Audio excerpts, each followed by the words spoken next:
क्या आपने कभी सोचा है कि 15 साल तक जिस नेता का पूरे राज्य पर एक तरफा राज रहा हो, वो अचानक अपना ही गढ़ कैसे हार सकती है? साल 2026 के वेस्ट बंगाल चुनाव की कहानी बिल्कुल ऐसी ही है। ये कहानी है ममता बनर्जी की उस ऐतिहासिक हार की और बीजेपी के उस मास्टर स्ट्रोक की जिसने भारतीय राजनीति का पूरा नक्शा पलट कर रख दिया। टीएमसी की सरकार, जो कभी गरीबों और आम जनता की आवाज बनकर सत्ता में आई थी, अब भ्रष्टाचार, गुंडागर्दी और सिंडिकेट राज के दलदल में फंस चुकी थी। जनता बदलाव चाहती थी, लेकिन डर का माहौल इतना था कि कोई बोल नहीं पाता था। इसी बीच बीजेपी ने बंगाल में जीत हासिल करने के लिए एकदम पक्की और जबरदस्त प्लानिंग की। उन्होंने सिर्फ रैलियों में भाषण नहीं दिए, बल्कि आरएसएस के साथ मिलकर मजबूत प्लानिंग तैयार किया और युवाओं को तरक्की वाले बंगाल का सपना दिखाया। बात तब और बिगड़ गई जब सुप्रीम कोर्ट और इलेक्शन कमीशन को खुद दखल देना पड़ा। फर्जी वोट रोकने के लिए वोटर लिस्ट से 90 लाख नाम काटे गए और पूरे राज्य में बहुत भारी संख्या में पुलिस तैनात कर दी गई। ये कहानी उसी महाचुनाव की है जब 4 मई 2026 को नतीजे आए और पिछले 15 सालों से लगातार राज कर रही सरकार बुरी तरह से गिर गई। आइए जानते हैं कि बंगाल के इस चुनाव में इतना बड़ा बदलाव कैसे हुआ और सरकार कैसे पलट गई।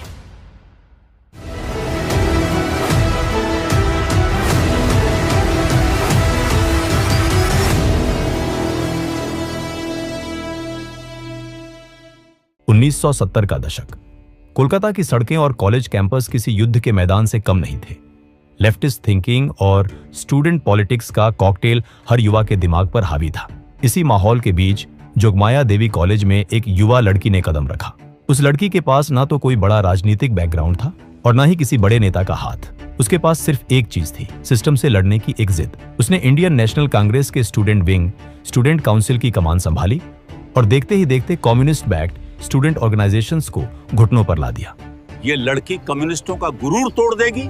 इसमें वो आग है जो एक दिन पूरे बंगाल की राजनीति को जलाकर राख कर देगी। ये शब्द उस वक्त के कई राजनीतिक पंडितों के थे, लेकिन असली खेल तो 1984 में शुरू हुआ। देश इंदिरा गांधी की हत्या के सदमे से गुजर रहा था। इसी जज्बाती माहौल में कांग्रेस ने 29 साल की इस युवा लड़की को जादवपुर लोकसभा सीट से मैदान में उतार दिया। सामने थे सीपीएम के कद्दावर नेता सोमनाथ चटर्जी, जिनकी जड़ें बंगाल की राजनीति में एक बरगद के पेड़ जैसी गहरी थी। सोमनाथ दा को हराना उस वक्त ऐसा था मानो किसी पहाड़ को हाथों से खिसकाना। लेकिन जब नतीजे आए तो पूरा नेशनल मीडिया सन्न रह गया। उस युवा लड़की ने 3,31,618 वोट पाकर सोमनाथ चटर्जी को हरा दिया था। वो लड़की और कोई नहीं, ममता बनर्जी थी। इस जीत ने ममता बनर्जी को राजनीति के नेशनल मैप पर रातों रात सुपरस्टार बना दिया। इसके बाद वो कई बार मंत्री बनी, रेलवे से लेकर कोयला मंत्रालय तक संभाला। लेकिन दिल्ली की सत्ता के आलीशान बंगले कभी उनका अंतिम लक्ष्य नहीं थे। उनका दिमाग तो सिर्फ एक बात पर अटका था, बंगाल से लेफ्ट फ्रंट के 34 साल पुराने किले को उखाड़ फेंकना।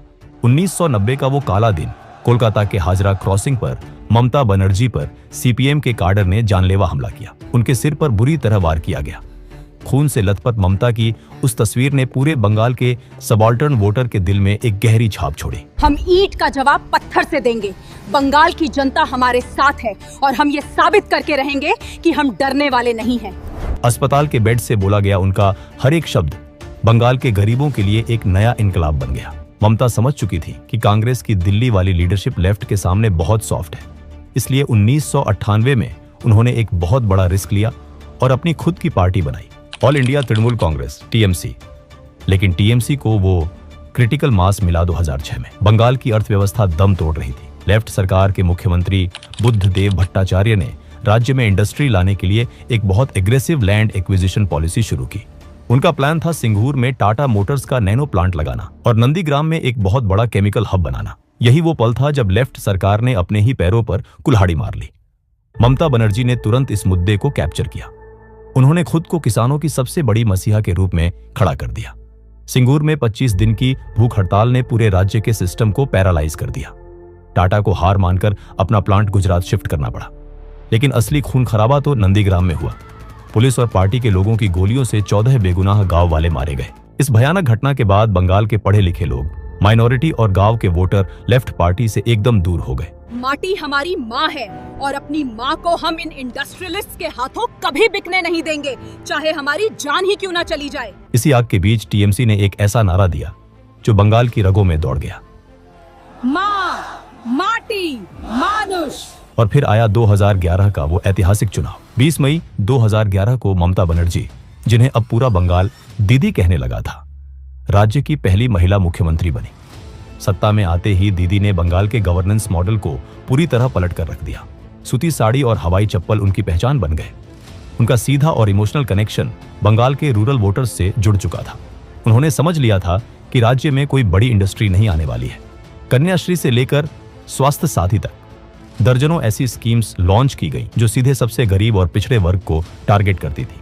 उन्होंने लक्ष्मीर भंडार जैसी स्कीम के जरिए महिलाओं के साथ एक डायरेक्ट रिश्ता बना लिया। दीदी ने महिलाओं के रूप में एक ऐसा वोट बैंक तैयार कर लिया जो किसी भी कीमत पर उनसे टूटने वाला नहीं था।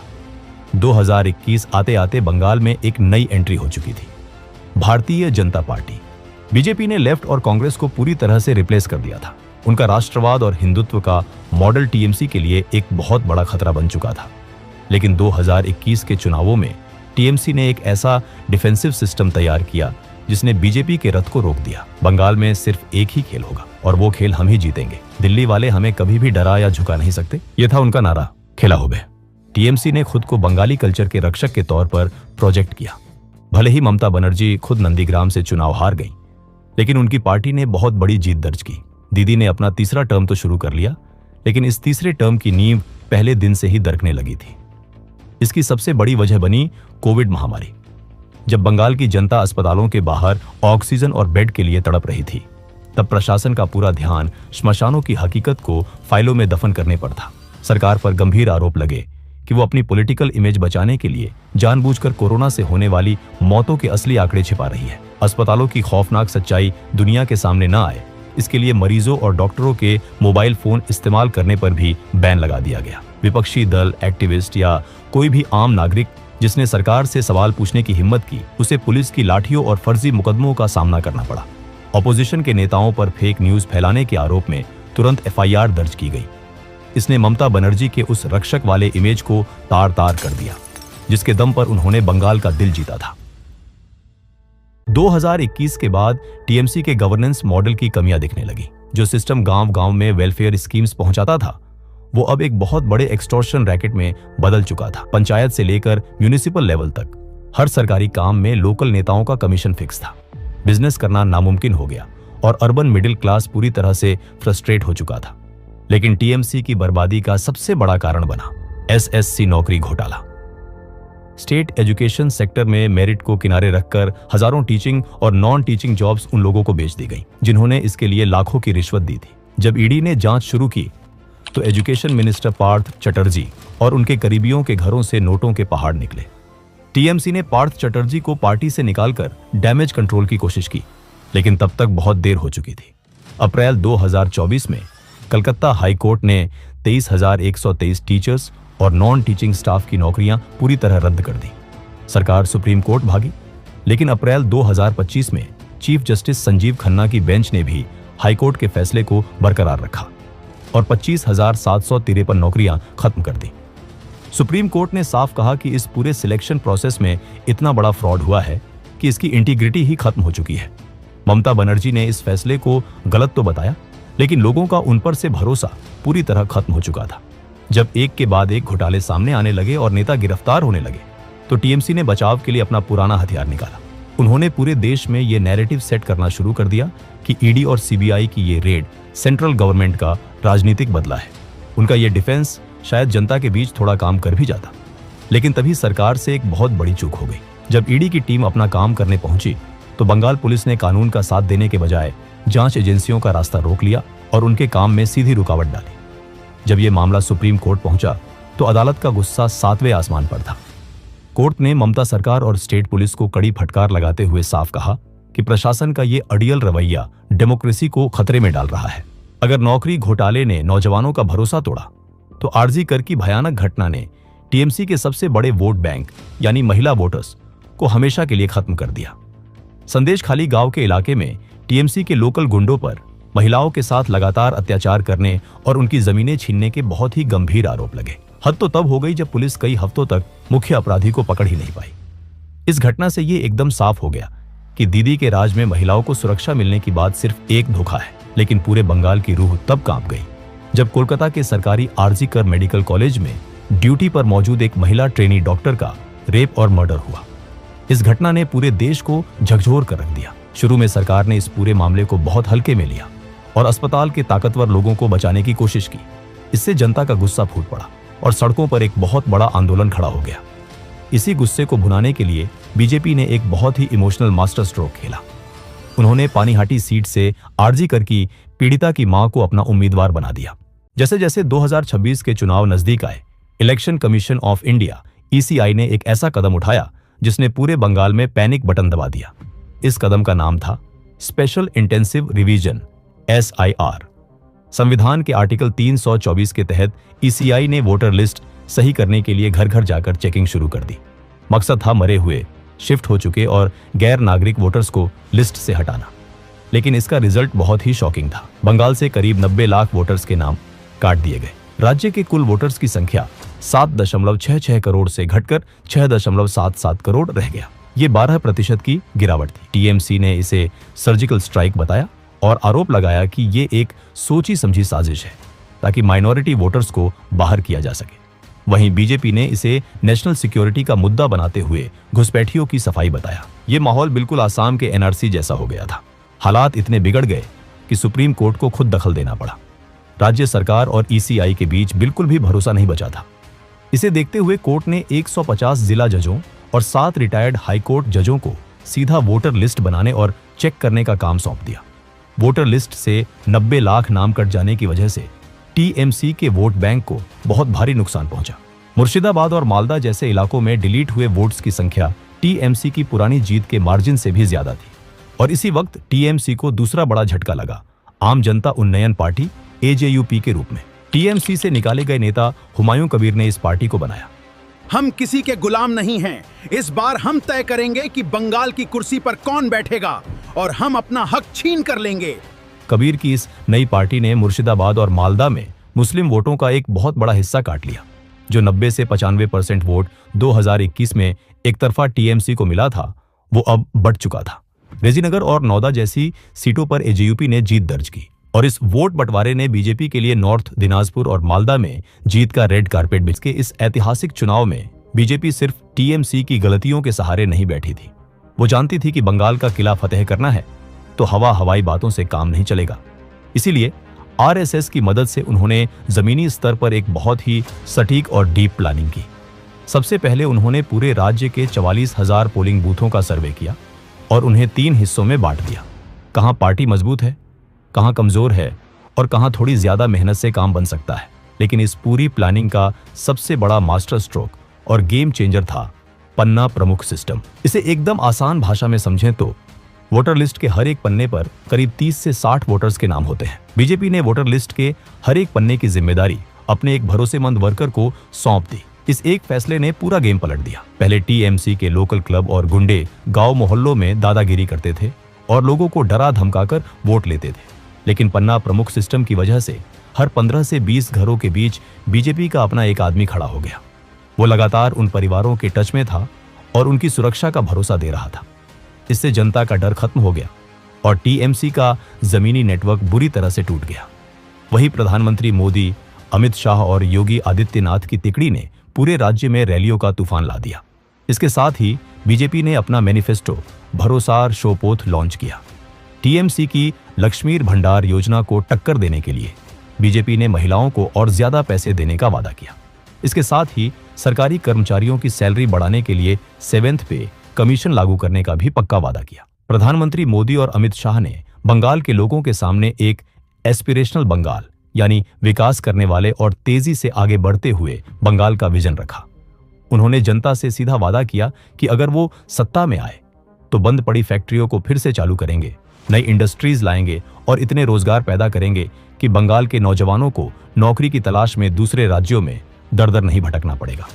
इसके साथ साथ बीजेपी ने अपने पुराने और सबसे मजबूत हथियार यानी अपनी हिंदुत्व की विचारधारा को भी बिल्कुल नहीं छोड़ा। अपने कोर वोटर्स को जोड़े रखने के लिए उन्होंने डंके की चोट पर ऐलान किया कि वो राज्य में UCC और CAA हर हाल में लागू करेंगे। CAA के वादे ने खासकर मथुआ समुदाय जैसे शरणार्थियों को पूरा भरोसा दिलाया कि उन्हें पक्की नागरिकता मिलेगी। लेकिन उनका सबसे बड़ा हथियार था दुर्गा स्क्वाड, महिलाओं की सुरक्षा के लिए एक स्पेशल फोर्स बनाने का वादा। 23 और 29 अप्रैल 2026 इलेक्शन कमीशन ने बंगाल को एक किले में तब्दील कर दिया था। 2.4 लाख सीआरपीएफ के जवान चप्पे चप्पे पर तैनात थे।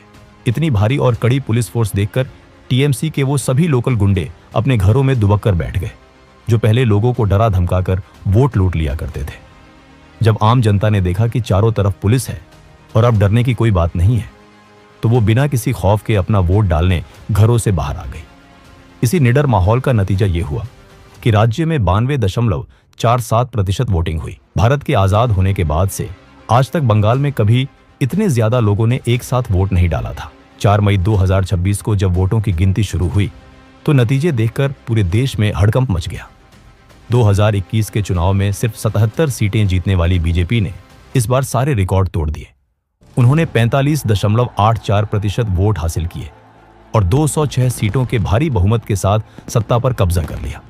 वहीं दूसरी तरफ पिछले 15 सालों से लगातार बंगाल पर राज करने वाली टीएमसी बुरी तरह हार गई और सिर्फ 81 सीटों पर सिमट कर रह गई। टीएमसी के लिए सबसे बड़ा झटका यह था कि शहरों और उसके आसपास के वो इलाके जिन्हें हमेशा से टीएमसी का सबसे मजबूत इलाका माना जाता था, वहां भी जनता ने उन्हें नकार दिया। इन इलाकों में भारी संख्या में बीजेपी ने जीत दर्ज की और इस तरह बंगाल में 15 साल पुरानी सरकार का पूरी तरह से अंत हो गया। लेकिन इस चुनाव का सबसे बड़ा क्लाइमेक्स अभी बाकी था। भवानीपुर सीट, जहां से ममता बनर्जी पिछले चुनाव में 59,000 वोटों से जीती थी, वहां उन्हें एक बहुत ही अपमानजनक हार का सामना करना पड़ा। उनके पुराने साथी शुभेंदु अधिकारी ने नंदीग्राम के बाद अब उन्हें उनके ही इलाके भवानीपुर में भी 15,105 वोटों से हरा दिया। टीएमसी सरकार के ज्यादातर बड़े मंत्री ये चुनाव हार गए थे। ममता बनर्जी ने अपनी हार के बाद आरोप लगाया कि ईवीएम को हैक किया गया है और इलेक्शन कमीशन ने उनके खिलाफ साजिश रची है। उन्होंने तुरंत मुख्यमंत्री पद से इस्तीफा देने से साफ इनकार कर दिया। लेकिन सच्चाई सबको साफ दिख रही थी कि वो बुरी तरह हार चुकी है। 2026 के इन चुनावों में केरल में कांग्रेस ने लेफ्ट पार्टियों का सुपड़ा साफ कर दिया था और तमिलनाडु में एक्टर विजय की पार्टी ने वहां की पुरानी राजनीति की जड़ें हिला दी थी। लेकिन इन सब के बावजूद बंगाल में बीजेपी की ये भारी जीत 2026 की सबसे बड़ी और ऐतिहासिक राजनीतिक कामयाबी थी। 2026 के इन चुनाव नतीजों में सिर्फ सरकार नहीं बदली थी, बल्कि ये उस सरकार का अंत था जो आम और गरीब लोगों की आवाज बनकर आई थी। बाद में गुंडागर्दी और भ्रष्टाचार के दलदल में फंस गई। जिन युवाओं और महिलाओं के भरोसे टीएमसी गद्दी पर बैठी थी, उन्हीं लोगों ने उसे सत्ता से बाहर कर दिया। दूसरी तरफ बीजेपी की पन्ना प्रमुख वाली शानदार प्लानिंग और महिलाओं के लिए बनाए गए दुर्गा स्क्वाड ने ऐसा जाल बिछाया जिसे ममता बनर्जी कभी काट नहीं सकी। आज बंगाल की राजनीति पूरी तरह बदल गई है और ये भारत के इतिहास का एक ऐसा पन्ना बन गया है जिसे सदियों तक याद रखा जाएगा। दोस्तों, अगर वीडियो पसंद आया तो इसे एक लाइक जरूर करें, शेयर करें और चैनल को सब्सक्राइब करें ताकि हम ऐसी वीडियोस आप तक लाते रहें। तब तक के लिए जय हिंद, जय भारत।